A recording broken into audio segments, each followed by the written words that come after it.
kasarian ay isang pangunahing karapatang pantao na mahalaga para sa paglikha ng mga napapanatiling lipunan. Binibigyan ito ng kapangyarihan ng mga individual, pinalalakas ang pagbabago at hinihimok ang paglago ng ekonomiya sa pamamagitan ng pagkasira sa mga hadlang ng diskriminasyon.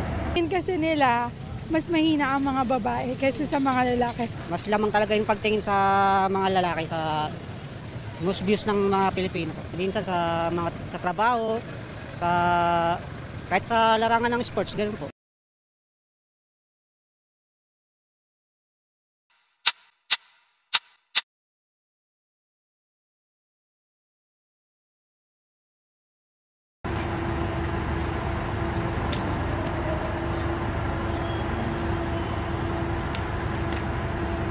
Oh, pre, ba't umiiyak? Nagawa mo po.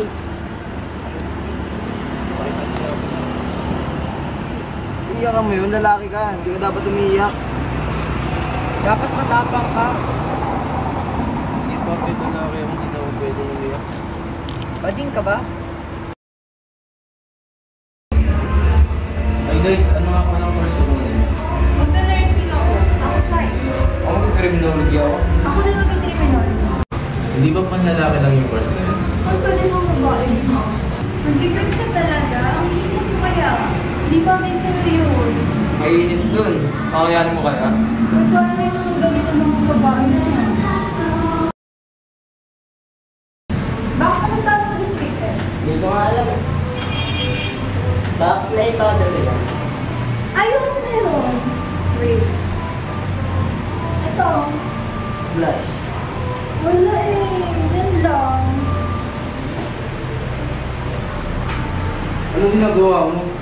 Tignan mo pre, yung kalalaki ka ako nag-makeup. Bagay sa kanya. Hindi mukhang tito. Kahit mag-makeup ka, lalaki ka pa rin.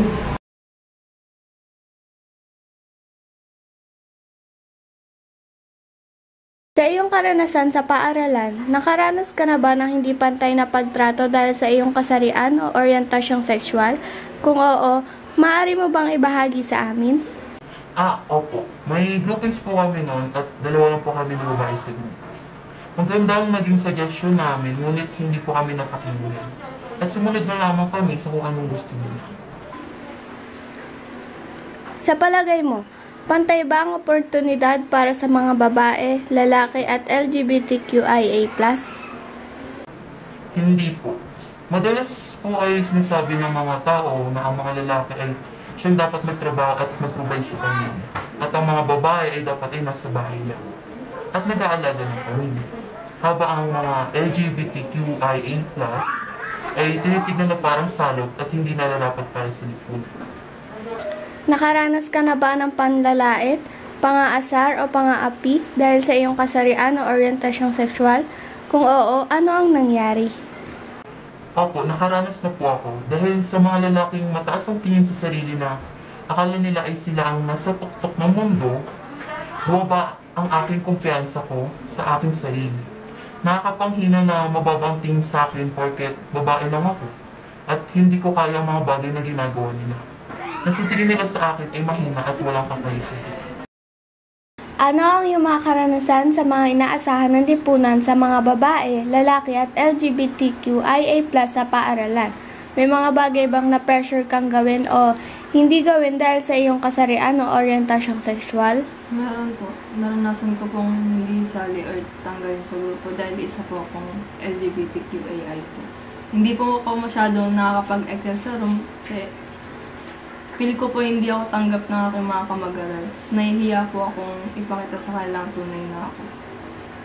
Ano sa palagay mo ang mga paraan para mapabuti ang gender equality sa ating paaralan? Siguro po acceptance po. Kailangan nating tanggapin na ang bawat isa ay may kanya-kanyang kasarian at nararapat para sa kanila. Sa palagay mo, pantay ba ang oportunidad para sa mga babae, lalaki at LGBTQIA+? Sa palagay ko po hindi. Kasi every time po na may mag-a-apply ng trabaho, mas pinipili po nang kunin yung mga lalaki kasi iniisip nila mas madaling nagagawa ng lalaki kaysa mga babae.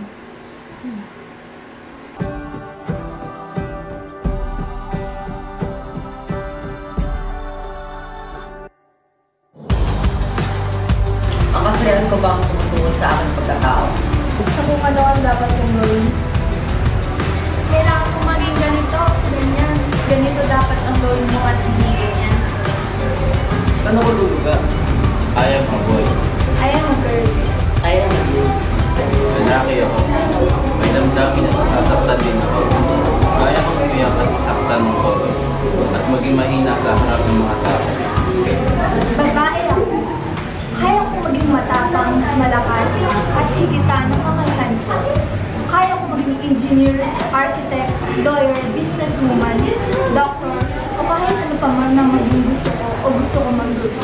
Kung sa babae ako, pwede ako magsuot, marami ng mga bagong babae, kaya ako. Pantay. Pantay. Pantay. Ang gender equality ay nararapat na may patupad at lumaganap hindi lamang sa bansa, kundi sa buong mundo. Ito ay simbolo ng pagtanggap, pagrespeto at pagmamahal sa kapwa anong paman ng kasarian nitong taglay. Pantay-pantay at walang labis, walang kulang.